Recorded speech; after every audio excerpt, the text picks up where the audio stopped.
ኑኑ በድጋሚ ልትታገት ነው። መሲ ከቴዲ ጋር ያላትን ግንኙነትና ከቴዲ ጋር የምታደርገውን ነገር ለእያንዳንዱ ወይዘሮ ሄለን ደርሳበታለች። ወይዘሮ ሄለንም ከቴዲ ጋር የምታወራዋን ሴት የደረስኩባት ጊዜ አንቄ ነው የምገላት እያለችም ስትፎክር ነበር። ዛሬ ግን እንደፈራችው ከመሲ ጋር እንደምታወራ ደርሳ እሱ ከመሲ ጋር እንደሚያወራ ደርሳበታለች። ሌላው መሲን እያስጨነቃት ያለው ደግሞ ሐረግ ድራማ ላይ ያፌት አሁን ደግሞ ናሆም ሆኖ የሚሰራው ነው። ይሄ ልጅ ይወዳታል፣ ያፈቅራታል አላውቅም። ነገር ግን በጣም እያስጨነቃት ነው። እኔ እንደምፈልገው ለምን አትሆኝልኝም? እኔ የምልሽን ነገር ለምን አትሰሚም?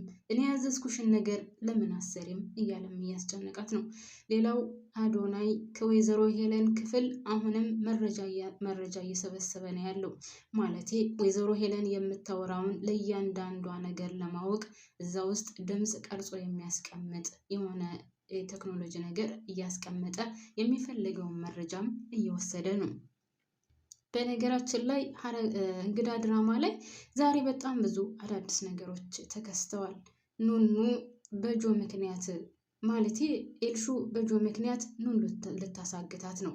ሰላም ጤና ይስጥልኝ ውድና የተከበራችሁ የቻናሌ ቤተሰቦች በያላችሁበት ሰላማችሁ ብዝዝት ትረፍረፍ ይበልልኝ። ወደ ቻናሌ ስለመጣችሁ ከልብ አመሰግናለሁ። አዲስ የሆናችሁ ካላችሁ ላይክ እና ሰብስክራይብ ያደረጋችሁ ቤተሰብ ሆኖ መልካምነት ለራስ ነው። እባካችሁን ላይክ፣ ሼር፣ ሰብስክራይብ በማድረግ ተባበሩኝ ውድ ቤተሰቦቼ። ስለመጣችሁ በድጋሚ ከልብ አመሰግናለሁ። ምስጋና ለእናንተ ነው። እናንተ ስለምታበረታቱኝ ነው እኔም እየሰራሁ ያለሁትና ፈጣሪ ያክብርልኝ። አመሰግናለሁ። ወደ ድራማው ሲሄድ ዛሬ በጣም ብዙ አዳዲስ ነገሮች ተከስተዋል ውድ ቤተሰቦቼ። እንግዲህ ኤልሹ ኑኑን ለማሳገት ከጆ ጋር ተዋውላለች። ሌላው ደግሞ ያፌት አሁንም ማለቴ ናሆም አሁንም ቢሆን መሲን እያስጨነቃት ነው። ሳትወድ በግዷ ወደ ውጭ እየጎተተ ይዟት ወጥቷል። ሌላው ውድና የተከበራችሁ ቤተሰቦቼ ቤሉል አሁን ኑኑን እየራቃት ነው። በማታውቀው ነገርና እሷ ባልፈለገችው ነገር ተገዳ በምታደርገው ነገር ቤሉል እስከዛሬ ከእሷ ጋር ነበር። አሁን ግን እየራቃትና እየተቀየማት ነው ያለው። ውድ ቤተሰቦቼ እዚህ ላይ ኑኑ እየደረሰባት ያለውን ነገር ማንም ሊረዳላት አልቻለም።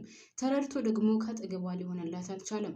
አሁን ከቤሉል ጋር የማትሆንበት ትልቅየው ምክንያት አንደኛ ደረጃ ለወይዘሮ ሄለን ከእግሯ ስር ወድቃ እኔ ቃል ገብቼልሻለሁ ከአሁን በኋላ ቤሉልን አላገኘውም፣ ብቻ ግን ከታገተበት አስፈትተሽ አምጪልኝ ስትል ቃል ገብታላታለች። ወይዘሮ ሄለንም ይህን ልጅ እንደምንም ብዬ አመጣዋለሁ፣ ነገር ግን ከመጣ በኋላ ካጠገቡ እንዳደርሽ ስትልም ቃል አስገብታታለች።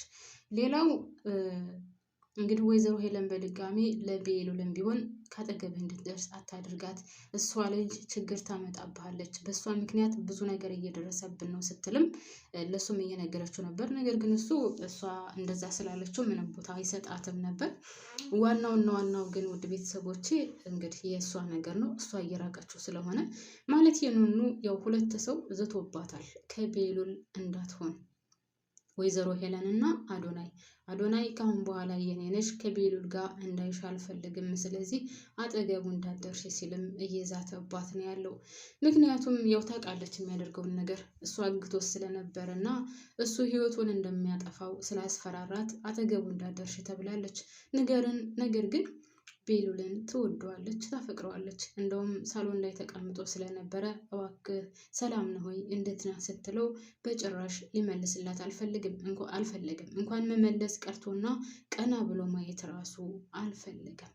እንደዚያ ያደረገበት ምክንያት ደግሞ ውድ ቤተሰቦቼ መጀመሪያ ወይዘሮ ሄለን ስለ ኑኑ እያወራች ነበር። ስለ ኑኑ ማለት ያው ስለ ሕክምና ወረቀቱ የተሳሳተ እንደሆነ ወይም ደግሞ ልክ እንዳልሆነ ቤሎ ስለደረሰበት ያን ዶክተሩን ደግሞ እያናገረችው ነበር።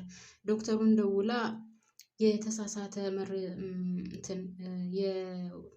የሕክምና ወረቀት የጻፍከው ተደርሶበታል እና እንደምንም ብለህ ሌላ እንድትጽፍልኝ ብላ እያወራች ስትል ሰምቷታል። ማለቴ ይሄ ማነው ስሙ ጆ ሰምቷል። ይህንን ነገር ሰምቶ ስለነበረ ጆ ኑኑ ሳሎን ነበረች። ከኑኑ ጋር መጥቶ እባክሽን ስምሽን ንገሪኝ፣ ስምሽ ማን ነው እያላት እያለ እሷም ምን አገባህ አይመለከትህም ስትለው እባክሽን አንድ ጊዜ ብቻ ስምሽን ንገሪኝና ከዚህ ክላስ ውልቅ ብዬ እሄዳለሁ እያላት እያለ ኤልሹ እየሮጠች ትመጣለች። ኤልሹ እየሮጠች ወደ ሳሎን ስትመጣ ኑኑ ከሳሎኑ የለችም። ኑኑ ከሳሎኑ የሌለችው ደግሞ ከጆ ጋር ኑኑ እያለች ኤልሹ ስትጠራ ያው መሄጃ ስለሌለው እሱ ራሱ ኑኑን ጎትቶ ከሳሎኑ ወደኋላ ይደበቃል። ኤልሹም ከሳሎኑ መጥታ ኑኑ ኑኑ ብትል ልታገኛት አልቻለችም። ወዲያውኑ ወንድሟ ሲመጣ አሁንም ስለ ኑኑ ማውራት ትጀምራለች። ኑኑ ከአዶናይ ጋር እየተሳሳመች አየኋት ትለዋለች። ቤሉልም ተይ እህቴ ረፊ እንደዛ አትበይ እሷ አታደርግም ምናምን ቢላትም እሷ እኔ እኮ በይኔ ያየሁት ነገር ነው፣ ይቺ ልጅ በጣም መጥፎና የተረገመች ናት፣ ከዚህ ቤት መውጣት አለባት እያለች ብቻ በወንድሟ ጭንቅላት እንድትጠላ ወይም በወንድሟ አስተሳሰብ ውስጥ ኑኑ መጥፎ፣ እርኩስ፣ አረመኔ፣ ጨካኝ ብቻ ምን ብዬ ልንገራችሁ እንደዛ እንድትሆን እያደረገች ነው ያለችው። ቤሉልም እውነት እየመሰለው እውነት ከሱ ጋር ስትሳሰማ ይቻት እህቴ ለነገሩ እየራቀችኝ አይደለ በቃ ተያት የራሷ ጉዳይ እያለ በጭንቅላቱ እያብሰለሰለ ነው። እንግዲህ እንደዛ እያለ ነው ወንድምየው መኮንን መጥቶ ለምንድን ነው ስለ እህቴ እንደዚህ የምታወሪው? እህቴ እንደዚህ አታደርግም። ከአዶናይ ጋር ቁማ እያወራች እያለ እኔ አብሬያቸው ነበርኩኝ እና ለምንድን ነው የሌለ ነገር የምታወሪው ሲላት፣ አየህ ወንድሜ እየተሳሳሙ ነበር ያልኩትን ተወውና እዛው አብረው እንደነበሩ አየህ መኮንን የሚያውቃል ስትለው፣ እና ታዲያ ምን እያልሽ ነው? እህቴ እንደዚህ አታደርግም፣ ወንድ ልጅ ቀና ብላ አታይም። እኔ ስለ እህቴ ብዙ ነገር አውቃለሁ፣ ስለዚህ የሌለ ወሬ አታውሪ እያላት እያለ እሷ ግን ከጆ ጋር ከኋላ ተቀምጣለች። እዚህ ላይ የሚያስጨንቅ ነገር ተከስቷል። ምን አትሉኝም ቤተሰቦቼ? ጆ እና ኑኑ እየተፈጠረ ያለውን ነገር እየሰሙ ነው። አስባችሁታል? አንድ ሰው ዞር ብሎ ከኋላ ቢያገኛቸው ሁለቱን የሚፈጠረው ነገር መቼስ አስባችሁታል? ስለሷ መጥፎነትና ስለሷ ወንድ ወዳድነት ወይም ደግሞ ካገኘችው ወንድ ጋር እንደምትለጠፍ እየተወራ ከወንድሟና ከሚያፈቅራት ልጅ መሀል ከሌላ ወንድ ጋር ሆና እዛ ስትገኝ አስባችሁታል? የሚከሰተውን በጣም ከባድ ነበር የሚሆነው። ለማንኛውም ወደ ቤተሰቦቼ አልታዩም፣ እነሱም አመልጠዋል። እንደውም ጆ ስሎ ነበር ግን ይቹ የተረገመች ኤልሹ ወደ እነሱ አካባቢ ስትሄድ ስልክ ይደወልላትና ሳታያቸው ትቀራለች ማለት ነው። ከዚያም እንግዲህ አዶናይና እንግዲህ ቤሉል ሊደባደቡ ሲሉ ወይም ደግሞ ለምንድን ነው የተናደድከው? የተናደድክ ትመስላለህ። እኔ ከሳሎኑ ስመጣ ለምን አንተ ተነስተህ ትሄዳለህ? እያለ በነገራችን ላይ አዶናይን እንደጠላሁት ታውቃላችሁ። ስማ የሆነ ከሲ ነገር ሐረግ ድራማ ላይም ተንኮል ብቻ ነበር የሚሰራው። አሁን እዚህም ራሱ ተንኮልና ተንኮል ብቻ ነው የሚሰራውና አሁን ቤሉልን እንዴት እንደሚያናድደው የቤሉል ትዕግስት በነገራችን ላይ እኔ በበኩሌ ዋው ብዬዋለሁ ጌታ።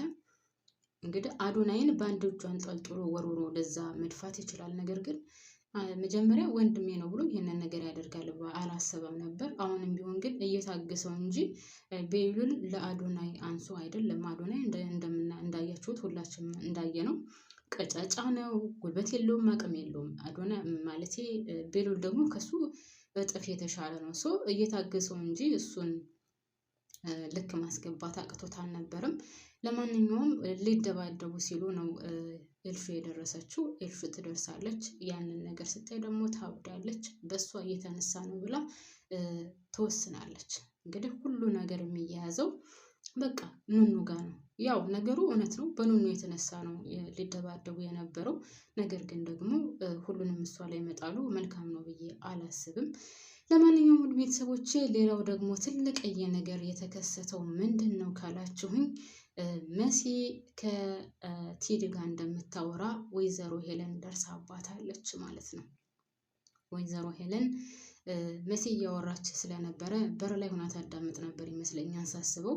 ለማንኛውም ልክ መሲ ስልክ አውርታ ጨርሳ ውጥት ስትል ወይዘሮ ሄለን ከማጋ እየገለፈጥሽ ነበር እስኪ ልልሽ ብላ ስልኳን ስታየው ከማጋ እያወራች እንደነበረና እንደውም የተቀረጸውን ቪዲዮ ማለቴ ስለ ወይዘሮ ሄለን ወይም ወይዘሮ ሄለን ምን ስታደርግ እንደነበረ ባላቅም ቀርጻ ከስልኳ ላይ አስቀምጣለች። ያንን ነገር ስታይ ደግሞ ወይዘሮ ሄለን ጨርቋን ጥላ ልታብድ ምንም አልቀራትም። በቃ እንደውም ከቴዲ ጋር የምታወራዋን ሴት ባገኛት አንቄ ገላታለሁ እያለች ነበር። እናም በጣምም ተናዳ ስለነበረ መሲን አንገቷን አንቃ ለመግደል ሞክራ ነበር። ነገር ግን አይንዬ ምን ሆናችሁ ነው የምትጮሁት እያለች እየሮጠች ስትመጣ መሲና ወይዘሮ ሄለን ተናንቀዋል። ወይዘሮ ሄለን